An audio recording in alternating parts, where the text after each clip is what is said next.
চুরি করতে গিয়ে রাইস্টারের হাতে ধরা খায় আরজু ভাই। রাইস্টার তখন বলল, তুই তাহলে সেই চোর?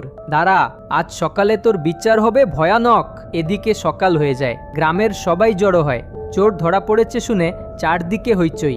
আরজু ভাইকে গাছের সাথে বেঁধে রাখা হয়। রাইস্টার তখন গ্রামবাসীদের বলে, বলুন এ চোরের কি শাস্তি হওয়া উচিত? একজন গ্রামবাসী কাঁদতে কাঁদতে বলে, ও আমার মায়ের চিকিৎসার টাকা চুরি করেছিল, তাই আমি আমার মাকে বাঁচাতে পারি নাই, সে কারণে আমি চাই ওর ফাঁসি হোক। আরেকজন চিৎকার করে ওঠে, বলো ওর কাছ থেকে সব টাকা পয়সা ফেরত নিতে হবে, তারপর আগুনে পুড়িয়ে মারা হোক। সবাই ক্ষোভে ফেটে পড়ে। রাইস্টার তখন কঠিন গলায় জিজ্ঞেস করে, বল চুরির টাকা কোথায় রেখেছিস?